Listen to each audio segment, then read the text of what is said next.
চারটি ভুলের কারণে অধিকাংশ মানুষের কোরবানি হয় না। আমরা অনেকেই কিন্তু কোরবানি করি এবং এই কোরবানি যদি শুদ্ধ না হয় এবং এটা যদি আল্লাহর কাছে কবুল না হয়, তাহলে কিন্তু আপনি এত টাকা খরচ করে যে কোরবানি দিচ্ছেন, এটা একেবারে গোস্ত খাওয়া ছাড়া আর কিছুই হবে না। এজন্য এই চারটি ভুল করা যাবে না। নাম্বার 1, 1 নম্বর হচ্ছে নিয়তকে অশুদ্ধ করলে কোরবানি হয় না।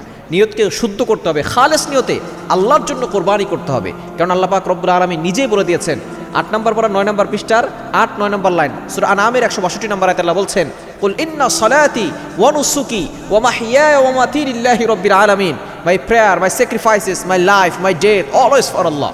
আমার নামাজ, আমার কোরবানি, আমার জীবন, আমার মরণ, এই সব কিছু একমাত্র আল্লাহর জন্য। এই জন্য অবশ্যই আমাদেরকে সতর্ক থাকতে হবে, নিয়তকে শুদ্ধ করতে হবে। অনেকে দেখা যাচ্ছে গোস্ত খাওয়ার নিয়তে কোরবানি করে, অনেকে চিন্তা করে কোরবানি না দিলে মানুষ কি বলবে।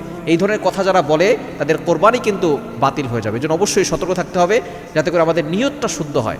নিয়ত যদি খালেস না থাকে তাহলে কিন্তু আপনার কোরবানি বাতিল হয়ে যাবে, 1 নম্বর। দ্বিতীয় নম্বর হচ্ছে যদি হারাম টাকা দিয়ে যদি কেউ কোরবানি করে তাহলে তার কোরবানি হবে না। অনেকেই আছে সুদের টাকা দিয়ে, ঘুষের টাকা দিয়ে, অন্যায়ভাবে মানুষের আত্মসাৎ করে সেই টাকা দিয়ে সে কোরবানি করে। হারাম টাকার কোরবানি আপনার কবুল হবে না। অবশ্যই সতর্ক থাকতে হবে। আকলুল হালাল, ইউর ইনকাম শুড বি হালাল, ইউর ফুড শুড বি হালাল, ইউর ড্রিঙ্ক শুড বি হালাল। আপনার অলওয়েজ হালাল হতে হবে। হারাম ভক্ষণ করলে আপনার কোরবানি কবুল হবে না। এজন্য শরীকে যদি কোরবানি করেন সেটা আপনি সতর্ক থাকবেন যাতে করে আপনার সাথে যে আছে সে যাতে করে সুদের টাকা দিয়ে কোরবানি না করে। এবং 3 নাম্বার হচ্ছে শরীয়ত মোতাবেক কোরবানি না করলে কোরবানি হবে না।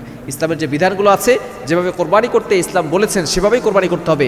এর বিপরীতে অর্থাৎ শরীয়তের বাইরে গিয়ে কোরবানি করলে আপনার কোরবানি হবে না। এবং 4 নাম্বার হচ্ছে আপনাকে অবশ্যই সতর্ক থাকতে হবে, লৌকিকতা কোরবানি আল্লাহ তাআলা কবুল করবেন না। মানুষকে দেখানোর জন্য কোরবানি করছেন, এই কোরবানি কবুল হবে না। এজন্য এই 4টা ভুল কোরবানির ক্ষেত্রে করবেন না, তাহলে কিন্তু আপনার কোরবানি বাতিল হয়ে যাবে।